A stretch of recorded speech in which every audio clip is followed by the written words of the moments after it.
Bismillah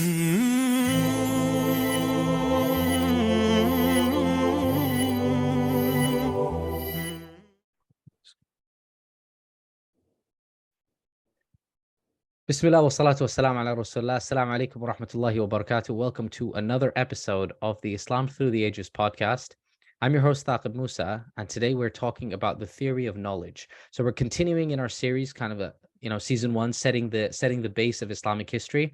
And today, and the purpose of choosing theory of knowledge is starting to talk about intellectual Islamic history. We've talked about the history of the development of fiqh, of tafsir, a lot of these different areas of Islamic history. And, we'll have a very interesting conversation, inshallah. We have today our guest, Sheikh Hasan Spiker.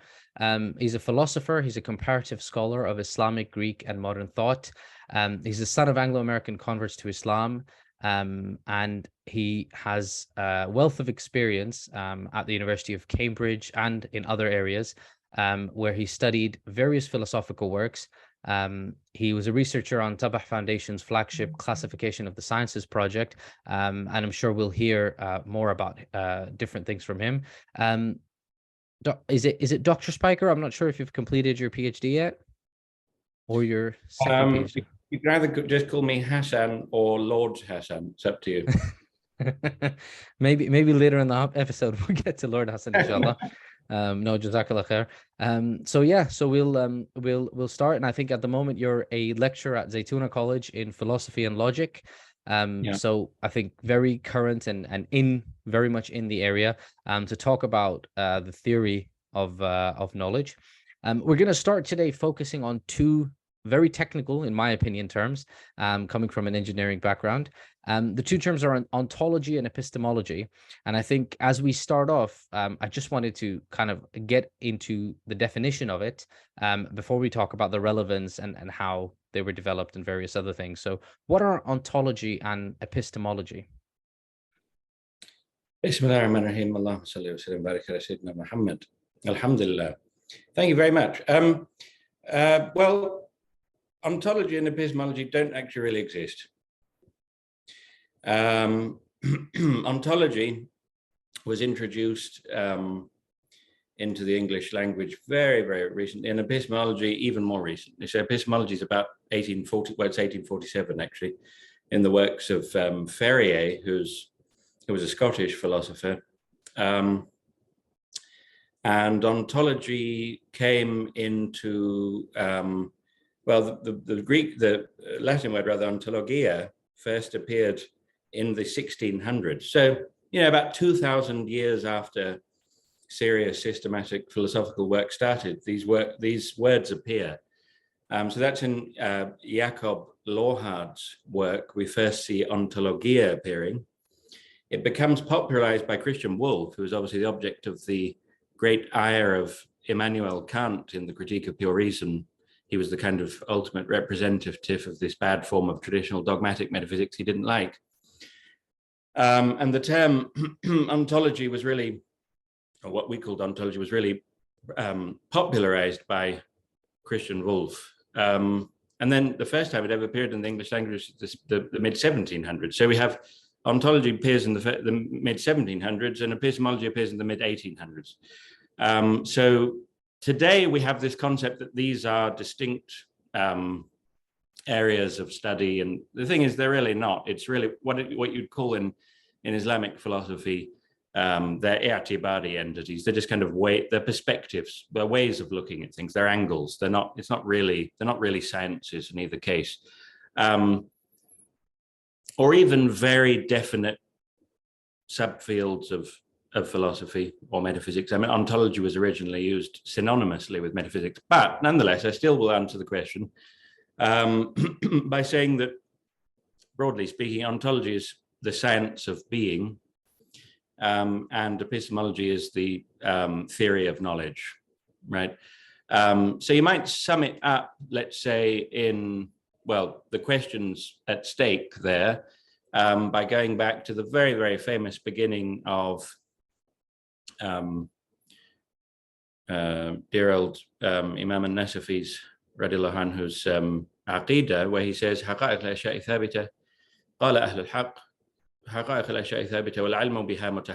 right? The realities of things, the essences of things, human nature, being a tree, being whatever it happens to be, the essences of things are established and fixed in themselves, right? They actually exist out there. And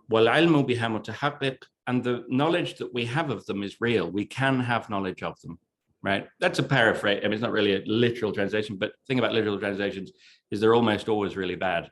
So, and they don't get the point across. So, that hopefully gets the point across. So, so those are basically the questions at stake in so-called ontology and epistemology. The first one is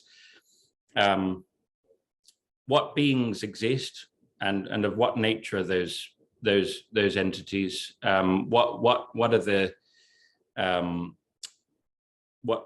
ontology asks, it's not contained really in that sentence, but ontology asks, what are the properties of beings just insofar as they're beings, right? Not insofar as they're a particular type of being, but just focusing in on that fact that they have being.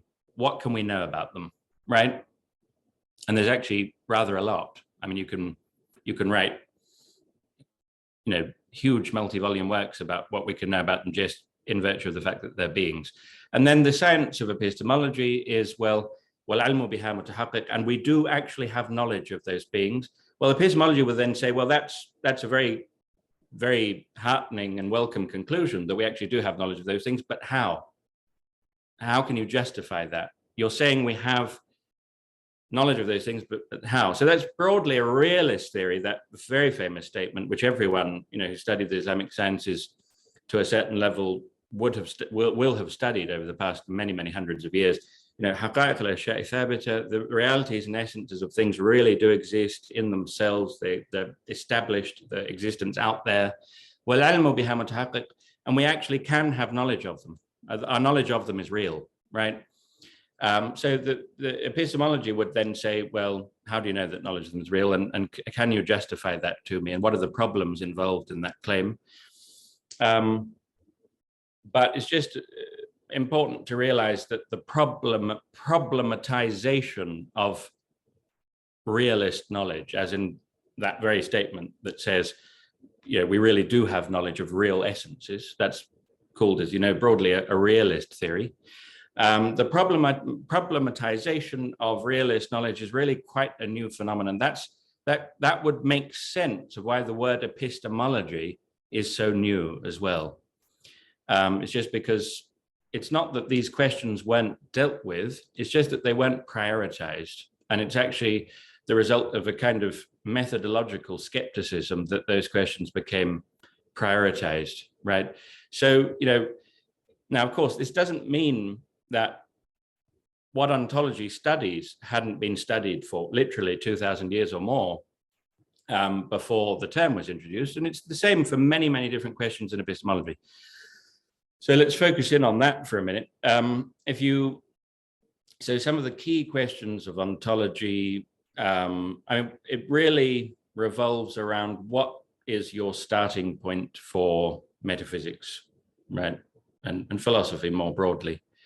Metaphysics is a science of first principles. It builds up from certain indubitable premises, right? Traditionally speaking, of course, not so much in the present understanding of metaphysics and philosophy, which is really informed by methodological skepticism, which has a long and very interesting history. But we're kind of at the tail end of that. We're kind of at an intellectual impasse as a result of that process. When I don't think it can last much longer. Anyway, that's another question. But in any case, so it starts from indubitable, self-evident first principles, and it has a very definite subject matter. So the point is, it's always very technical and precise. This is why, in the popular imagination, there's this assumption, perfectly understandable given the educations we all receive, but perfectly understandable, that metaphysics is, we don't know what it is, but we're pretty sure it's not very scientific, and it's kind of the least scientific, maybe it's, if you look up metaphysics, a lot of the stuff that you at least used to find was this kind of weird magic kind of amulet, strange esoteric stuff, which actually has nothing to do with it. They just nicked the name because they thought it sounded nice. But it has absolutely nothing to do with it. So the point is, it's become very unclear for people. Now, in the past, something like, musamma of metaphysics, as in, they wouldn't necessarily use the term metaphysics, although in most cases they would, but that actual science which answers to the name metaphysics, whatever you call it, was at the apex of a manzuma, right, of a scheme, of a hierarchy of the sciences. And the understanding was, not only is metaphysics a science, it's actually the most scientific of all of the sciences. It's the most certain of all of the sciences. And all of the other sciences, including physics, including ethics, including, these are all sciences in the traditional conception. Nowadays, science just means kind of physics, chemistry, and biology. It's arguable about other things which have significant kind of empirical basis or quantifiability, which is really the criterion today. But that wasn't the case in the past. In the past, science in our tradition, scientia, in the Christian tradition, medieval tradition, was very, very similar because they have shared sources.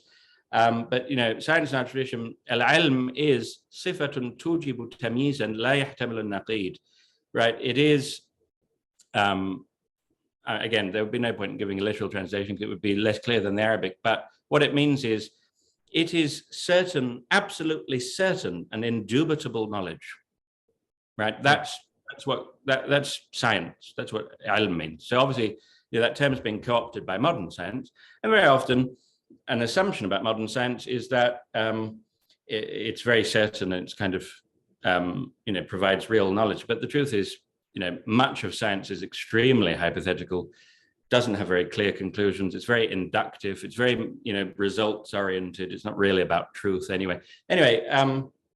So what were those? There's a lot of things coming together there in strands, and I'm just kind of thinking which one do I pull on? No, I know. God help us. Yeah. Anyway, so what I'm going to land on right now, what are some traditional metaphysical ontological questions? What are some of the key questions of ontology? The point is, ontology, insofar as it's metaphysics and it's kind of the science of the properties of being, and what kinds of beings are there? I mean, there's various different understandings of what contemporary ontology means, but they don't particularly interest me that much. In terms of what did metaphysics study and what was its attitude towards being? Well, let me give you some examples. So the famous definition of Aristotle of metaphysics, it's to'on hei'on, right? Or in Arabic, it's al-mawjud bima huwa mawjud. Or in English, you'd say it's the existent qua the existent, and that's kind of mawjud rather than wujud, or it's being qua being, right?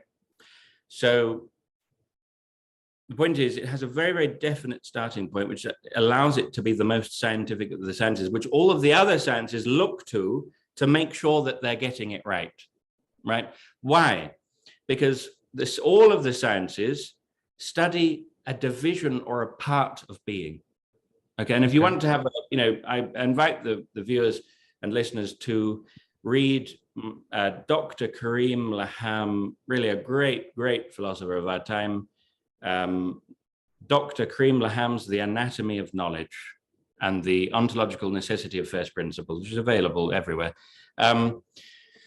And he'll explain all of that if you want more on that. This idea that science, metaphysics is the regulator of all of the other sciences and the most, So I think normally when people think about it, they think of, you've got different sciences. So you've got biology, chemistry, physics, economics, et cetera, and then you've got various Islamic sciences, and they look at philosophy very much as a science. But I think the conception of ontology is that ontology is almost a level above. It's like a higher order where it is the existence or the being, and then everything is, all the sciences that we speak of sort of are functions of that, or trying to get at an aspect of that.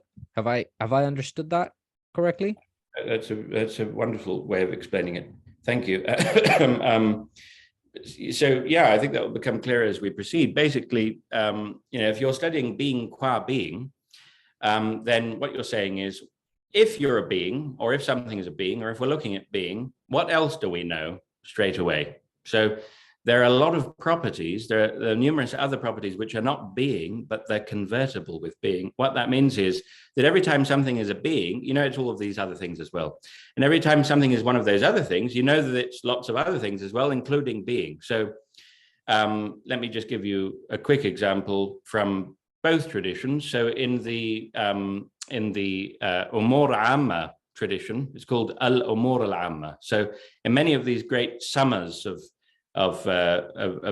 advanced kalam or philosophy or various different intellectual philosophical sciences in Islam, standardly in the later period, it's really after Fakhruddin Arazi that it becomes very systematic and clear. They always start with what are called the Umur Amma, right? Now, I think the best translation of that is the transcendentals, but again, that's probably not going to help explain what they are. It literally means the general entities, right?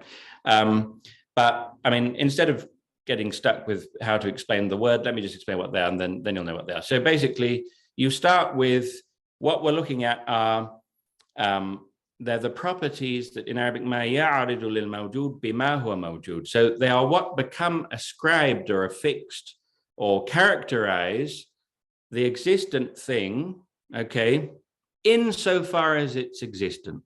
That's metaphysics. So it's not the existent thing insofar as, let's say, it's a quantity. What would that be? That would be mathematics. It's not an existent thing insofar as it's in motion, right? What would that be? That would be physics, for example. No, it's an existent thing insofar as it's an existent thing. So what does that mean? It means I'm an existent thing. Now, if I'm an existent thing, I already know that I have to be an individual, because everything that exists is an individual on this point of view. We don't need to make things more complicated than they are. On this point of view, it's not the only point of view. But if I'm an existent thing, I must be an individual, because everything which exists is an individual. If I'm an existent thing, I must instantiate an essence, right? Because I'm not that picture frame. You know that. No one's doubting. I'm not any of those books. I'm not the wall. I'm not my clothes. I am a human being. I'm instantiating that essence of human. That's what renders me distinct in this intrinsically knowable, intelligible world. No one watching is kind of confused. Is that, is the speaker a picture frame, or is it? They know that I'm a human being. As silly as and crude and obvious as that is, but you have to zoom in on really basic things. Very often when people can't understand philosophy, it's because they think it's much more complicated than there is. They don't realize they're pointing out something really basic and obvious that you just haven't noticed. So if I'm an existent thing, then I must be an individual. I must instantiate an essence.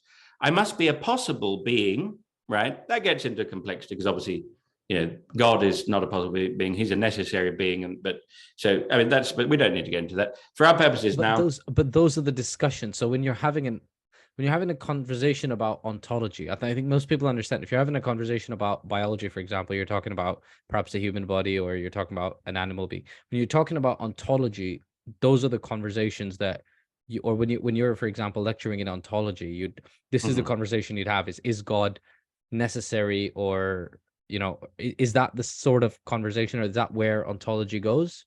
Well, the questions I'm referring to now, they are the principles that you have to determine or uncover first before you can go to the questions of what are called, in our later philosophical languages, called special metaphysics, which is about real entities, like the existence of God. God is a necessary being. That's at a later stage in this more advanced form of philosophical inquiry in the later period in Islam, kind of the final 700-800 years. That happens much later, much later. So you might have, let's say, Shat al-Mawaqif, it's this big, and right, it spends this much time talking about metaphysical principles and all of the things you have to know about the world, so that when you get to this part where you're actually talking about, the existence of God and his nature, you've got everything sorted out.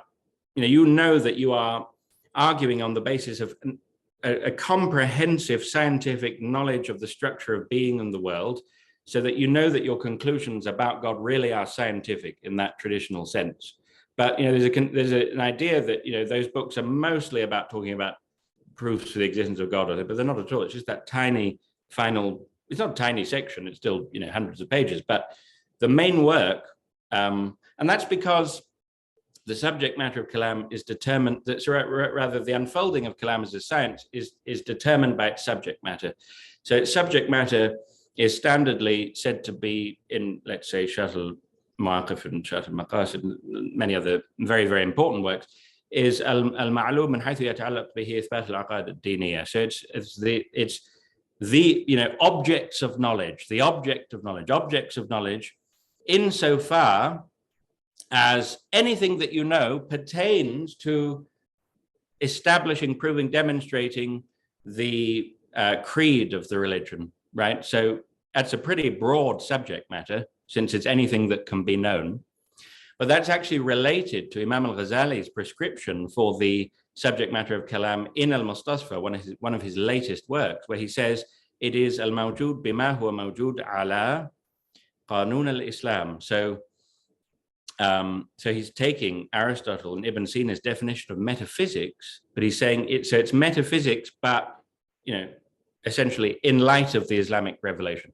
But anyway, just to very quick, briefly, I know we probably need to move on, but just very briefly to return to that thing. So if I'm an existent being, I'm an individual, I'm an essence, I'm in this world, let's say, I'm possible. I'm just that ambiguity, because obviously God is an existent being, the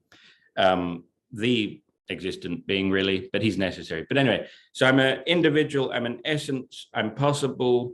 I'm involved in various types of causality, right? I'm causing all of the things that I'm saying at the moment. And there are various different types of causality which are bound up with being an existent thing, either being an effect or affecting something yourself. I'm a unity, but I'm also a multiplicity governed by a unity, right? So it also studies the one and the many, right?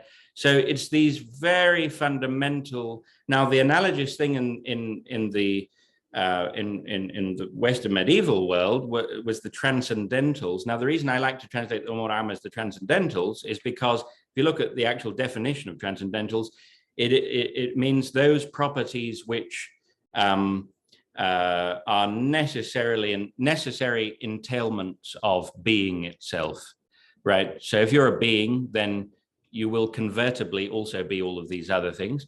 And the list in the Christian world, the medieval world, is different. But the interesting thing is they're both rooted in the same few lines of Ibn Sina in his Metaphysics 1.6, right? Which is, there are mafahim awaliya, la tahtaju ila an tujlab ila ashya'in a'raf minha. There are primary self-evident concepts which are irreducible. They can't be reduced to anything else, right? So both those traditions, the Umur Amma and the Transcendentals, are rooted in the same text from Ibn Sina, but they took on a life of their own. And so in the medieval world, it's being and the one, and actually, goodness, truth, and beauty, right? So it's a slightly different angle, which is very, very interesting, actually. So, that's one aspect of ontology. What are the most fundamental properties of being, just insofar as it's being, right? Okay. Now, that's not the only approach. Before Aristotle, you have Plato, his great teacher, who he studied with for 20 years. His understanding of the subject matter of philosophy is that it studies to pantelos on, right? That is that which is fully and completely and truly real being, right? Now, so for Plato, being just refers to the world of the forms. For him, this world is just the world of becoming. And the whole point of philosophy is to go beyond the world of becoming and to uncover a world of true and real being, which is timeless, which is changeless, which is where the real essences of things are to be found, not just merely their kind of fragmentary, partial kind of reflections, which he thought this world was. So that's a different conception, a different starting point. And, so your starting point will determine the contours of the rest of the science. Yeah. So I think that's, so is it fair to, so ontology is us trying to get to the true reality of things and what they, and to the reality of being. Epistemology is the theory of knowledge, which is how do you then understand all of the sciences and how do you even approach them?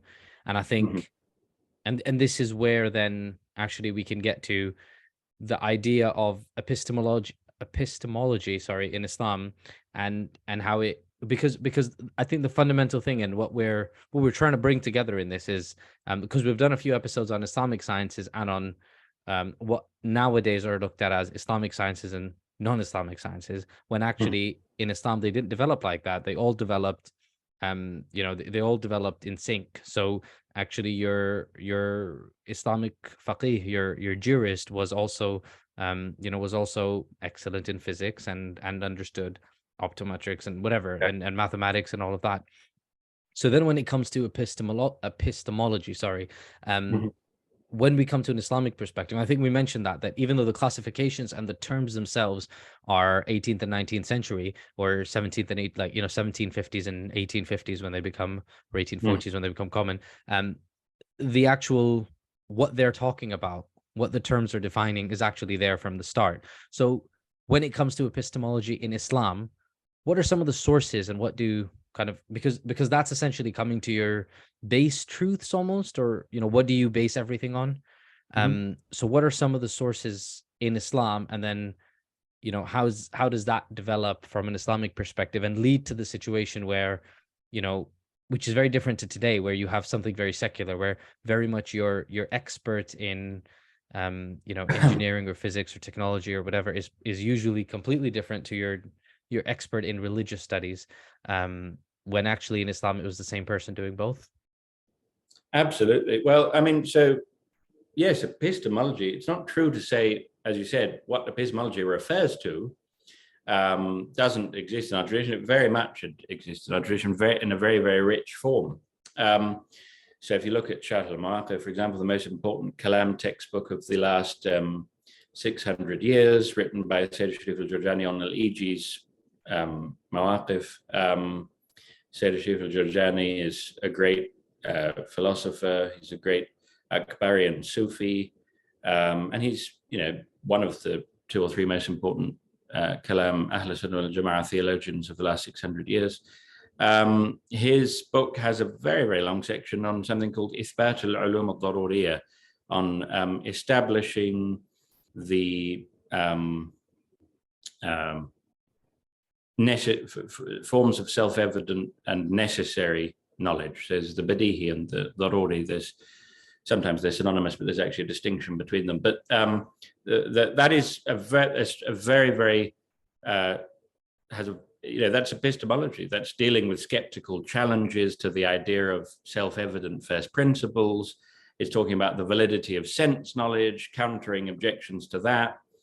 Then in the thing that we discussed earlier, Nasafi's, Imam al-Nasafi, his Aqidah, you have the very, very famous commentary by Sadruddin Taftazani, which is one of the most, radiallahu anhu, which is one of the most widely studied, intermediate, advanced, early advanced books of Kalam in the history of Islam. It's been studied by almost everyone, and it's lessening in the aftermath of colonialism, etc. But nonetheless, it's still it's without doubt one of the most important historical texts. That begins with epistemology. It says, if we go back to the thing we said earlier, the realities of things are real and established in themselves. They really exist. وَالْعِلْمُ بِهَا مُتَحَقِّقٌ, and we really can have knowledge of them. Our knowledge of them is real. It's possible. It then says khilafan lis-sophista'iyya. So we're asserting this against the sophists, right? Then it starts talking about the sophists. Now the sophists, when they're described in that book, they just sound like a bunch of postmodernists, right? Like a bunch of woke postmodernists. I mean, they're really exactly the same. So yes, the epistemology is a very, very rich tradition in Islam. Now the sources of knowledge is what you're asking about. And the sources of knowledge are generally seen to be in terms of, depending on your starting point, what kind of intellectual investigation is this, right? Now, if you're talking about, let's say, very average, not in any negative sense, but very average human capacities, ordinary human capacities, right? Then the list is al-hawas al-salima, right? So, unblemished, fully working sense perception. Al-aql, right? Reason. And al-khabar al-sadiq. So, and, sound, true reports of historical events which reach us, right? So those are usually understood as the source of knowledge. Now, a more advanced form of intellectual inquiry, which has a different starting point. Again, it's not that they're in competition. A lot of people try to frame it in that way, sadly, today, because they don't actually come from a tradition and they're just making up as they go on along. And because our tradition's mostly dead, they get a lot of applause because they're actually saying something about a tradition, but they're not actually rooted on tradition, sadly. So they get away with a lot of nonsense. But they're not in competition, right?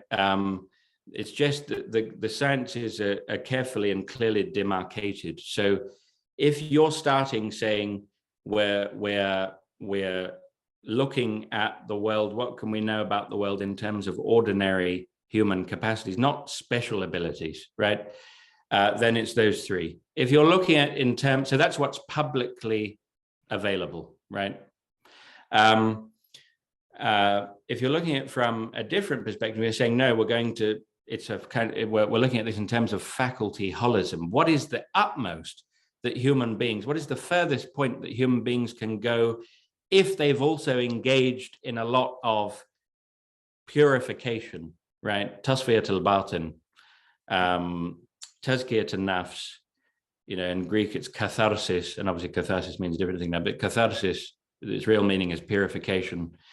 And so that is more of, in the broadest sense, a Platonic approach rather than an Aristotelian approach, right? So if you add a fourth, and I say in the broadest sense, because it's not about Plato, the historical figure. These are exigencies of philosophical taxonomy, right? And so again, that's very often we say we've got a lot of problems with genetic fallacies, unfortunately, today. We used to be a very self-confident tradition who we weren't kind of anxious about, oh, where's this coming from? Is it from the Greeks and so on? We really weren't. But today people are very bothered by that type of thing. So just to be very clear, by Platonic, I don't mean Plato and you're following Plato. It's a broad epistemological tendency. So very broadly, because these two figures are of such weight, but they really are very, very divergent in very, very fundamental ways. You call it Platonic and peripatetic in the sense of Aristotle. In the broader sense, it doesn't mean the historical figures necessarily at all. But anyway, so if you add in that other, so who are the great representatives of that tradition? Look, it's not a marginal tradition. It is the normative tradition. Who is the most well-known and influential figure there? At least we'd say that today. I mean, it's debatable about whether that's really historically the case, but it's Imam al-Ghazali. Yeah. Imam al-Ghazali is indubitably takes an Ishraqi starting point. Again, there's a mistake people make because just the narrative that Ishraqi means Sahrawardi. It doesn't in the slightest. Ishraqi is that broad tendency, which we might also call Platonic. Right? Is that named after a person as well, or is that? No, Ishraqi just means that, well, I mean, it's translated illuminationist. It's the idea that our knowledge depends on a form of illumination. And so our journey in acquiring knowledge, it doesn't just involve, it involves also those other three forms, the senses, the aql, and sound historical transmission and reports. But it also involves, because what's involved in all knowledge acquisition, the knowing subject, we're involved, right? So in a way, we can't ignore various inward obstacles to achieving knowledge that we might possess. So for them, it's also about polishing and purifying the knowing subject, right? The knowing subject also has to work on himself in order to be able to reflect real being, essentially. So it's just a different conception. It's certainly not, what we'd call today a rationalist conception or an empiricist conception. It's what you might call faculty holism. Yeah. Sorry. So the current, we can say, what is the norm today, the empiricist or rationalist tradition, that would only value, would that place value on logic? What I get from perception of the senses, that's basically things you can detect. So is that very much, would you still consider things like instruments as part of that? So if I can detect something that exists. Then the second thing is logic. So if I can logically map out that this thing exists, or certain properties about the thing that's there, and then history and knowledge of it that comes from a verified source, would revelation sit as part of that? Oh yeah, that's revelation. And so a big difference between the rationalist empiricist approach and a Muslim approach is that, and perhaps I'm going off on a completely different tangent with this. No. So for me, but the question with that is then, is that a big difference between Muslims and the way the current modern or even postmodern tradition has developed? Is that actually they place no value on scripture, and we would have, and Muslim scholars, when I say we, I mean scholars in the Islamic tradition would have used scripture as also a frame of reference and almost as absolute truth. Oh yeah, I mean, actually as absolute truth. But yes, I mean, you've got the senses, and then you've got your interpretation of it, right? And that's not sensible. It's not nothing to do with the senses, because you're presupposing that you have that sense data. But then how do you interpret it? What does it mean? So I mean, that's a big defeater of empiricism, and especially extreme forms of empiricism like positivism. But the point is, all of these isms are really, they are offshoots of various. They're various. They amount to various offshoots of the broad philosophy of modernity. And there is a broad philosophy of modernity, and it can be pinpointed really quite exactly. But the point is, empiricism, rationalism, fideism, esotericism, right? These are each of these sources of knowledge trying to claim the whole of knowledge for themselves, right? So empiricism saying it really is just what is empirically rooted, which is real and true, and everything else which gives the appearance of not being empirically rooted is only valid insofar as we can show that it's somehow empirically rooted, whether it's when in whatever way we try to pull that off. It's pretty difficult. But rationalism is saying, no, the ultimate arbiter is reason, the structures of logic and so on, and anything which is not ultimately answerable to that as the ultimate arbiter is not real knowledge. Fideism is saying the only real source of knowledge is scripture and revelation. So that would be, let's say, associated with certain types of extreme Wahhabis or Protestants or whatever it happens to be, and by no means all Wahhabis or Protestants. And then esotericism is the idea that, well, the only real source of knowledge are my mystical flights, and everything else is just like the world. And yeah, you could look at it. It might be very often that's attended with a complete relativism about the rest of knowledge. Everything goes. but the only real knowledge is my inward, flights of mysticism. So, is as Muslims, we've been lured very much into, following them down those holes. Unfortunately, we tend to, so we're very, there's a lot of very negative polarization at the moment, and a lot of it is to do with epistemological ta'assub, epistemological kind of partisanship and fanaticism.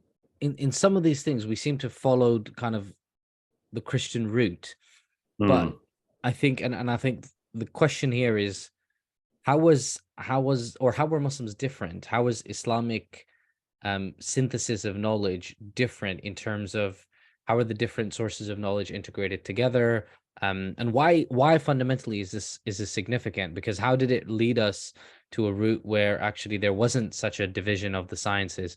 And what was unique about the Islamic development of knowledge? I think really what's unique about it is that all of these different sources of knowledge are suggested is too weak a word, so I wish I could find a better one, but they are all suggested by the Quran. It really is all there, and it's such an extraordinarily rich and miraculous text. I mean, it really is miraculous if you look at the manner in which all of these different epistemological approaches are rooted in the Quran. And there's just no way to justify rationalism or empiricism or fideism or empiricism or whatever the other one was. I might have missed one. But anyway, any of those four. It's not possible to justify any of those if you're looking at the Quran. Faculty holism is the only possible approach. It refers to all of it refers to mystical knowledge. وَعَلَّمْنَاهُمْ مِنْ لَدُنَّا عِلْمًا وَسَيْدْنَا خِضْرٍ بَعْدَ أَعُوذُ بِاللَّهِ مِنَ الشَّيْطَانِ الرَّجِيمِ فَفَهَّمْنَاهَا سُلَيْمَانَ. It refers to knowledge on the horizons, knowledge of the natural world. سَنُرِيهِمْ آيَاتِنَا فِي الْآفَاقِ وَفِي أَنفُسِهِمْ حَتَّى يَتَبَيَّنَ لَهُمْ أَنَّهُ الْحَقُّ. It's inward, introspective knowledge as well. And it's always constantly exhorting us to reflect and use our minds, إن في ذلك لآيات لقوم يعقلون. Many other such verses.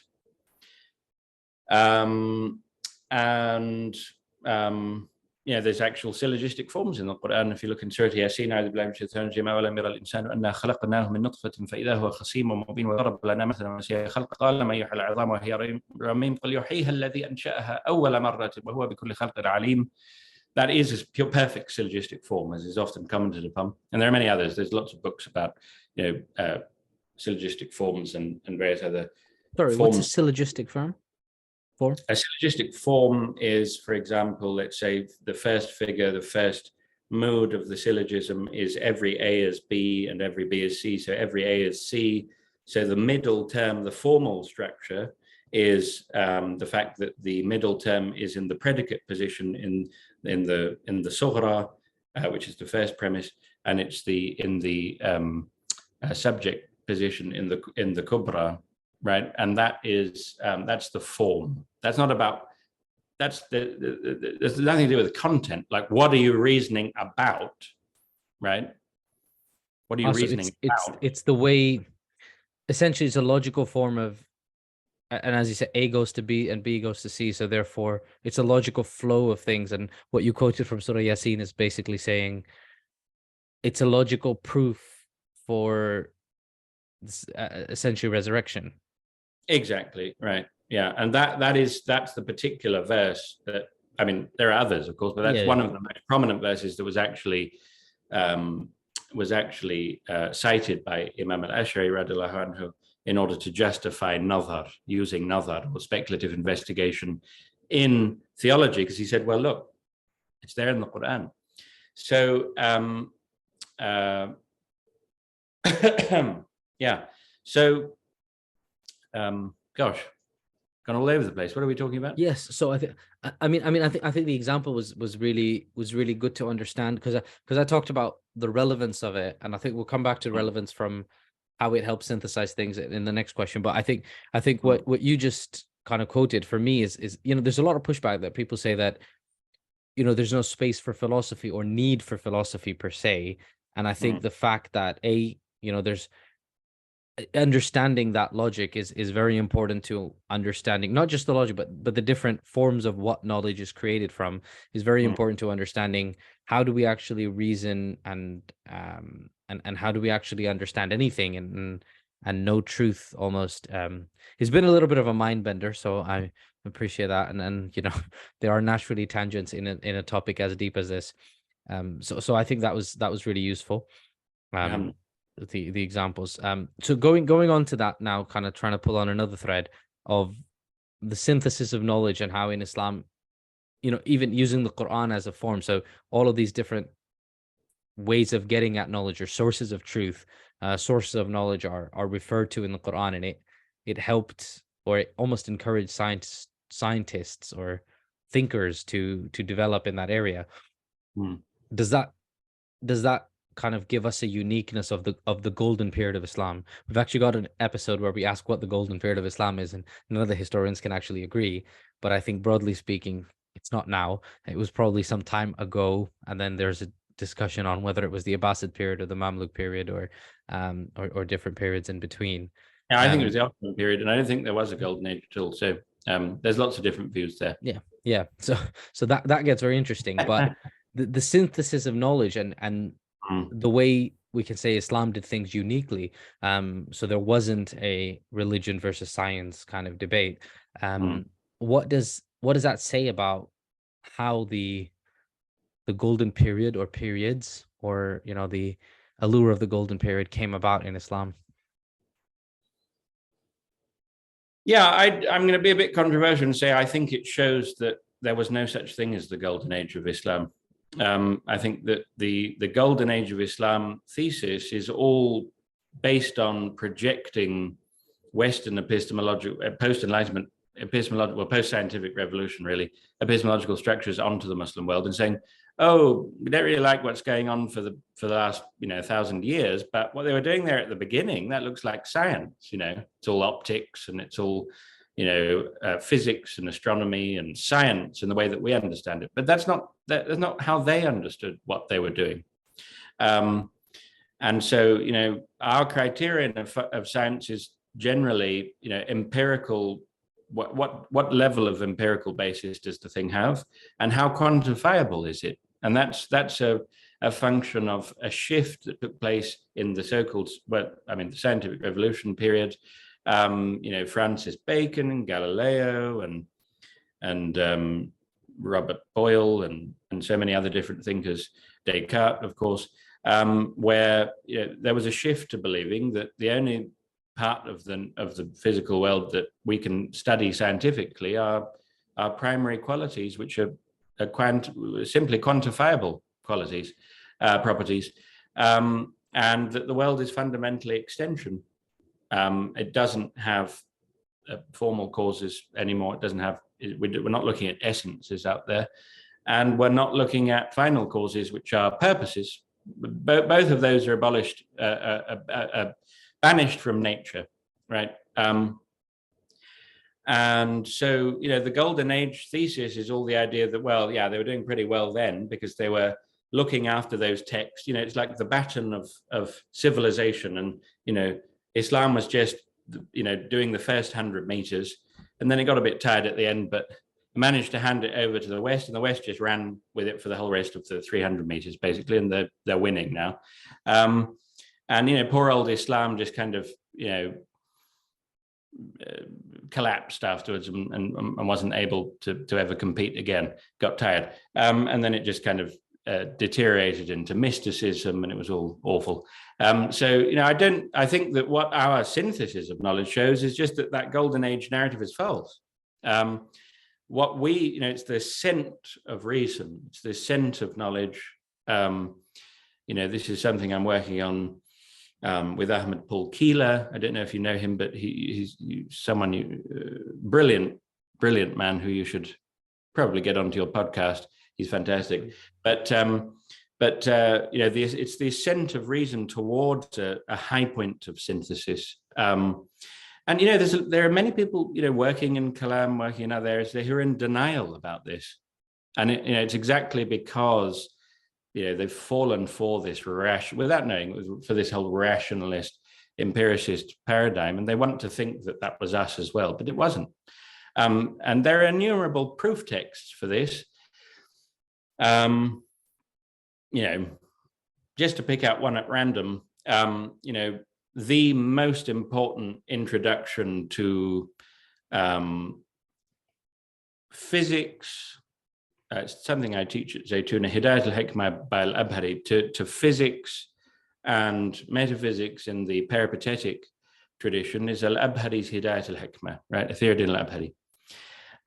The most famous commentary on it ever was by al-Maybadi, sometimes pronounced al-Maybadi, who was a Sunni scholar living just before the Safavid period and in the early Safavid period. Right? Now, this man was executed by Ismail I for his fervent Sunnism. Right? He wouldn't back down. Okay? Now, for those people who, need to try to cultivate a little bit more shame, who say that Ahl Sunnah wal Jama'ah is just whoever we feel like, basically. But it's just people who exclude mystical experience and that fourth source of knowledge from their investigations.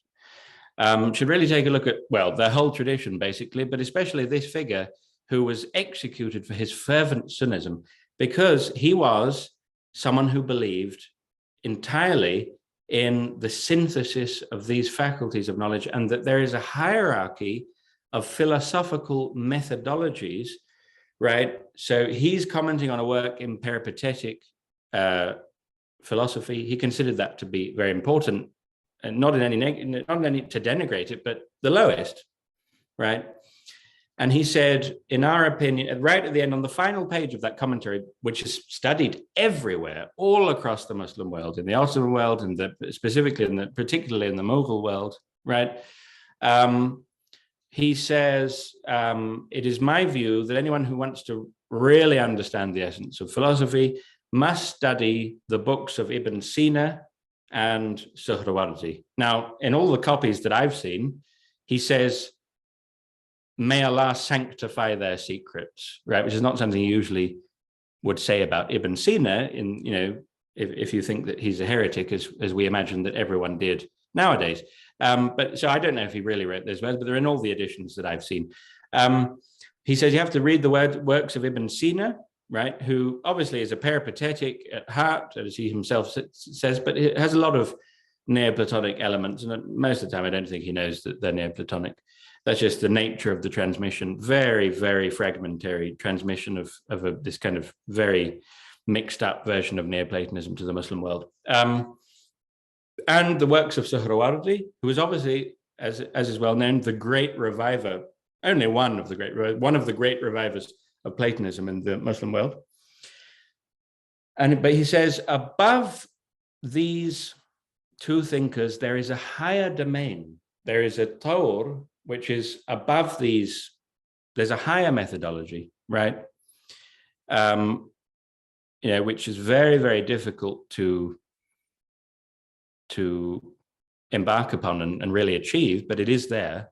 And this is the approach of Al-Shaykh al-Akbar Muhyiddin ibn Arabi, right?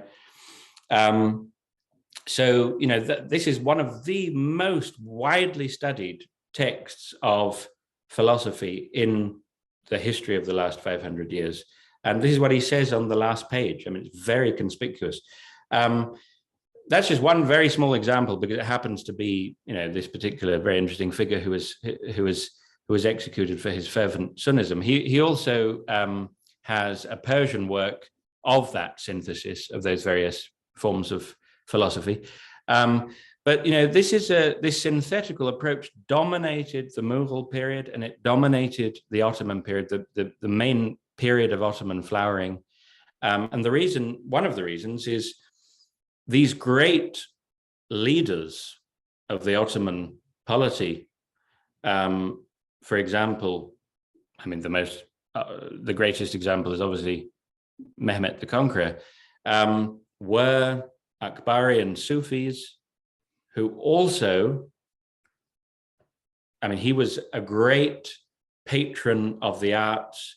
He used to commission works.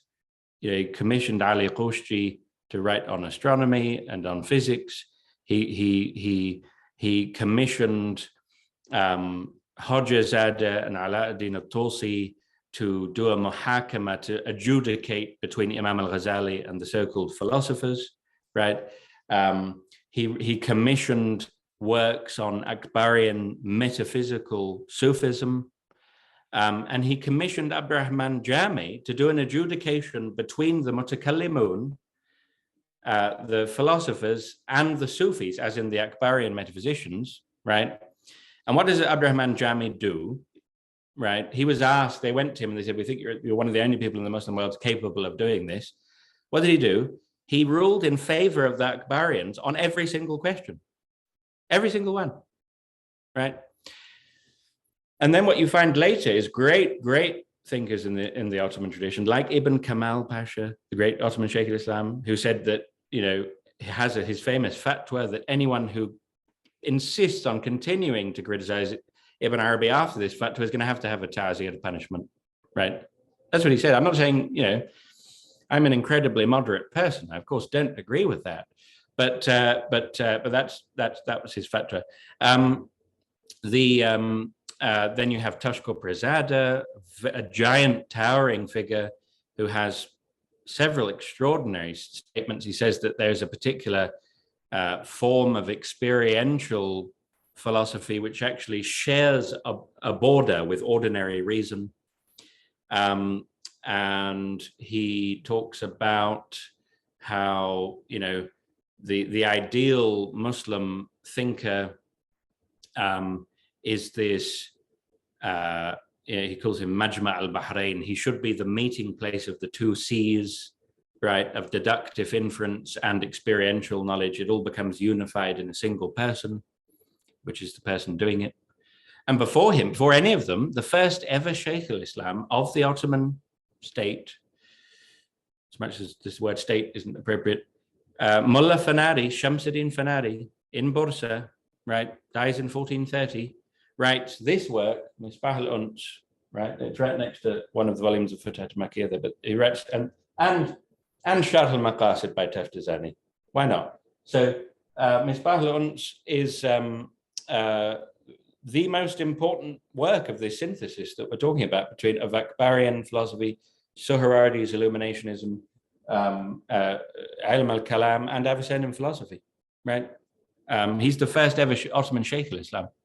So this is not a marginal tradition. This is something absolutely integral. And, a lot of people today want to deny their tradition. It's very odd.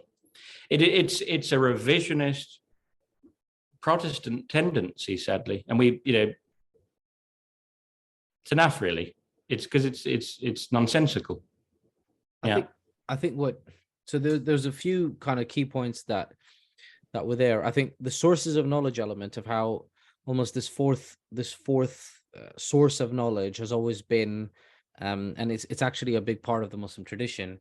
But when we talk about the Golden Age, I think there seems to be, and again, the question is this part of this revisionist tendency? The key thing that everyone seems to agree is we're in a bad state now, and we've never been in such a bad state. And I think this is something I've brought up again and again with different guests is in terms of, is it that bad now?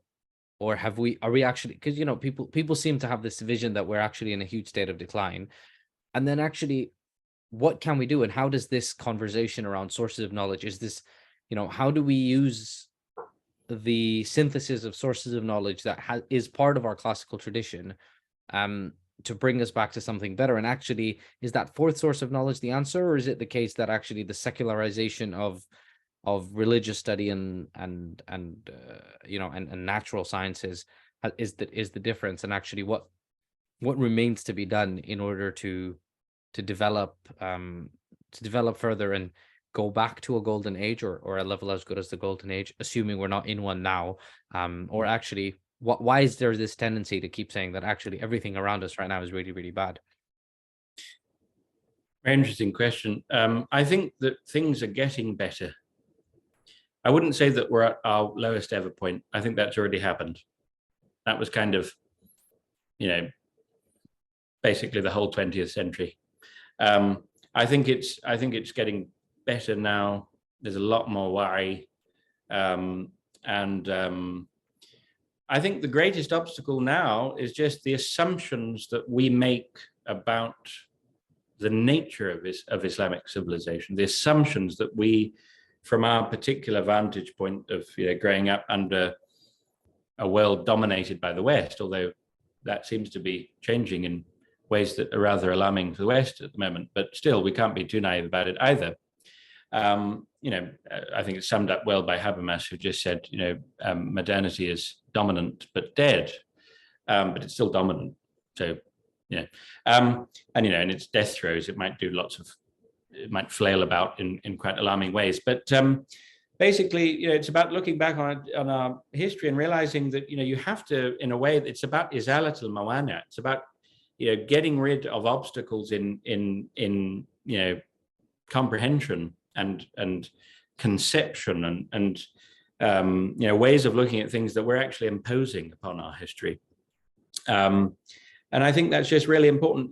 For example, one of the things that I was honored to be able to develop with Ahmed Poulkila when I was working for Mizan in 2017 is that the doctrine, the narrative of progress, which is really a Victorian doctrine, which is completely discredited everywhere, but still, it's again dominant but dead. So, on every theoretical level, it's discredited and isn't taken seriously, but it still dominates our conception of the world. This idea that there's this arc of progress throughout history, and things are inexorably progressing and becoming more sophisticated and better. And our golden age was like about this point on that arc. It was just like here, and then we stopped, and then we slumped basically, and then the West just continued on.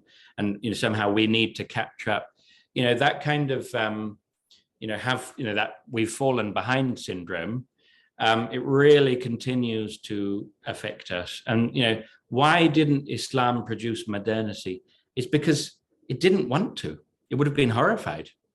It's the last thing it would have wanted to do was produce modernity. It was getting on just fine, but it didn't believe in this narrative of progress. It's a different attitude towards, it's not this purely horizontal attitude towards development and change, and all there really is change, and we need to change, and we need to develop. And the iPhone 14, 15, 16, 17, 18, 150, that's progress. But I'm not denying that type of progress. No intelligent person who's ever flown on an airplane should, but that is the only type of progress. And there's an assumption that the progress extends to everything else, like somehow, morally, got the woke morality police. They think that is, we're going to keep on flattening the world until it's so flat that, and they consider that moral progress. So like first it's homosexuality, then it's transgenderism, then it's going to be, God knows what the next thing's going to be. But the point is, it's this, and this comes from a conception of arbitrarist freedom, which is the idea that there is no real good. There's no real objective morality. The liberal state is there to facilitate everyone pursuing their own vision of the good, but visions of the good are ultimately arbitrary, and you certainly can't judge that one's better than the other. The goth video gamer, Halo enthusiast, and whatever else, who's all pierced in every part of their, and they've got tattoos all over their face, who works for the RAC or something, or as an accountant in his day job, and it's kind of grumpy all day, but at night comes alive and and is there with his video games and his online communities and goes to all of these kind of goth conventions and things, he's pursuing his conception of the good, right? But as far as the inward consistency of that liberalist logic is concerned, let's say, the elderly lady who's the kind of pillar of the community, who's constantly, who looks after her community. She's like, organizes charity for the church and makes sure that, everyone in the community is taken care of and is in a good state and is, that everyone's connected. And she spent her life, let's say, in that type of activity. As far as the inward logic of liberalism is concerned, that's arbitrary. You can't say that she's superior to the other person. They are simply pursuing their own conception of the good. And then it's the same with homosexuality.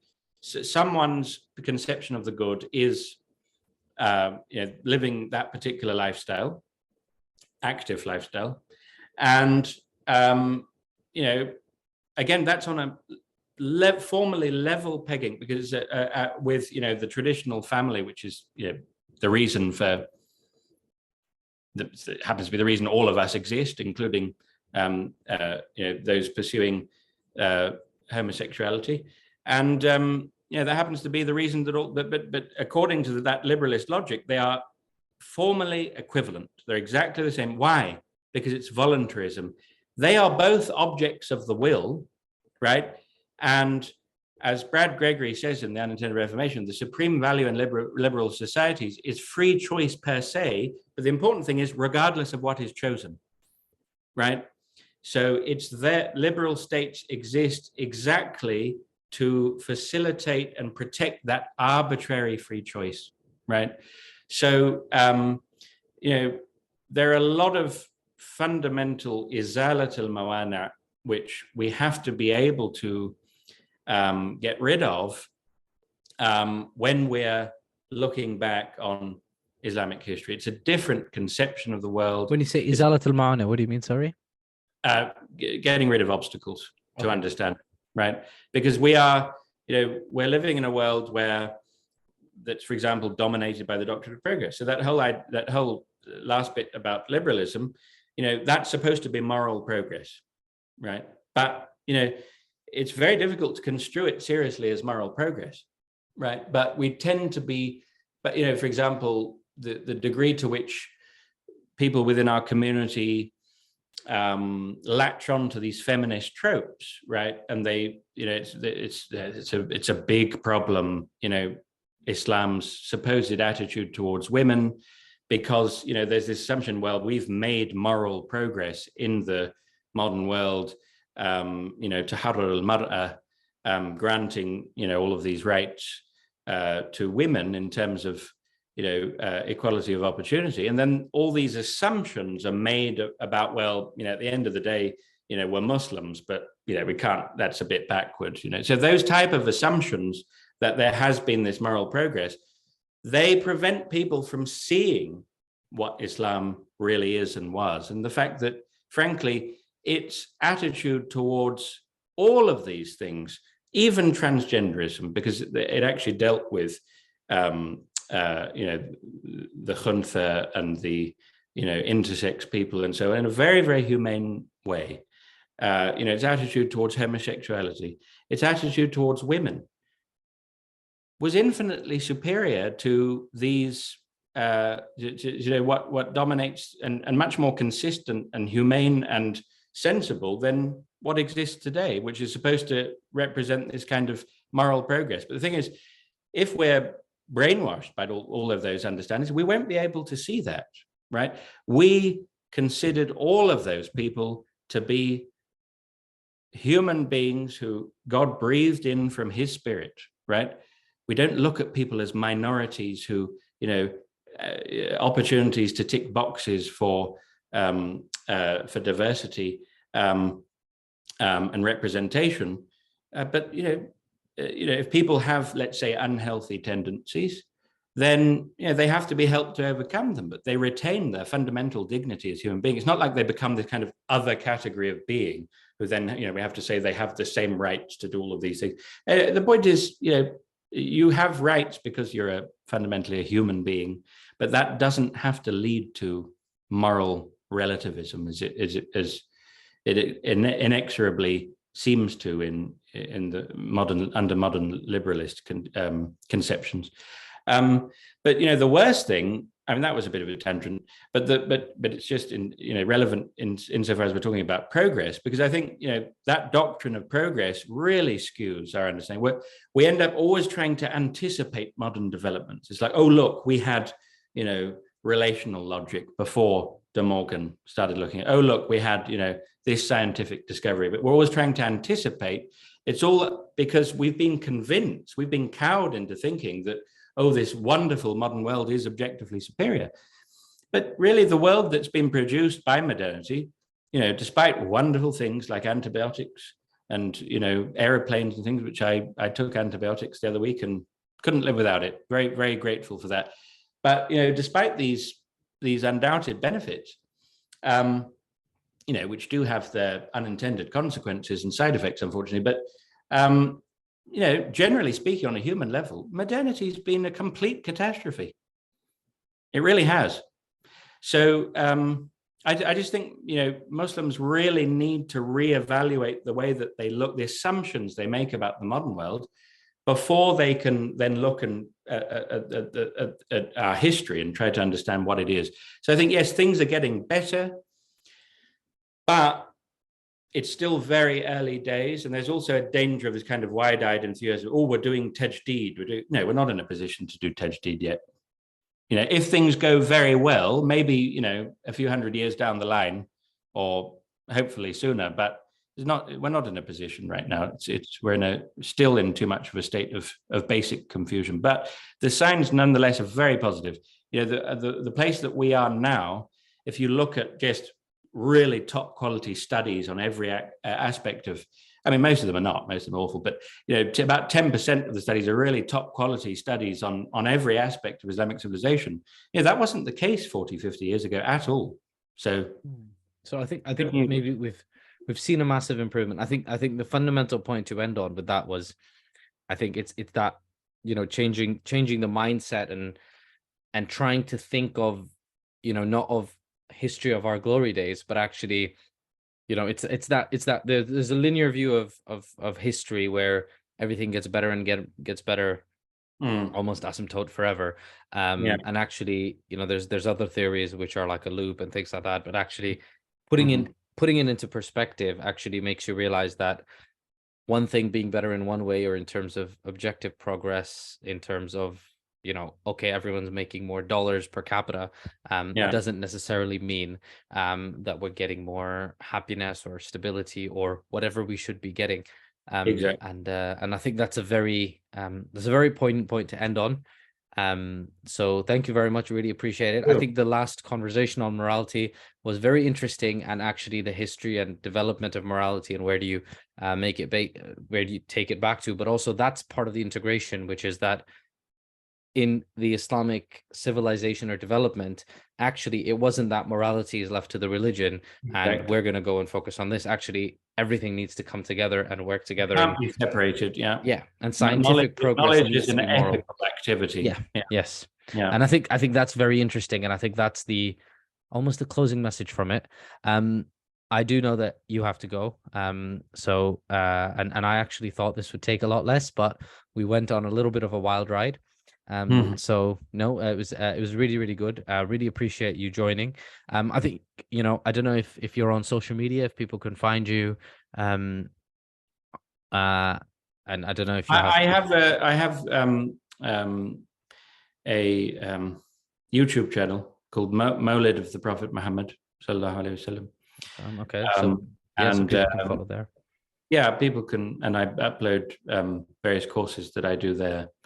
And other content. And you can also go to newandaluspress.com. That's just kind of starting out, but there's going to be some very interesting titles coming out from New Andalus Press in the near future. The most recent one is my most recent book called Hierarchy and Freedom.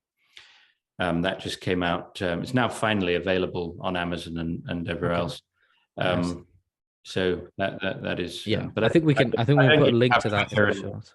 Yeah. That's great. But I don't yet have Twitter or Facebook, all that stuff yet. I haven't succumbed yet, but I'm getting very, very tempted increasingly by Twitter. Okay, very interesting. It'll be interesting to see that. We are on all the social media platforms as Islam Through the Ages.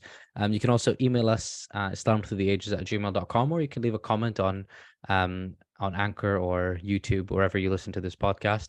We really, inshallah, we'll hope to have you on again. And really appreciate your time today. Jazakumullah khair. Assalamu alaikum wa rahmatullahi wa barakatuh. Thank you very much. Wa alaikum salam. Take care.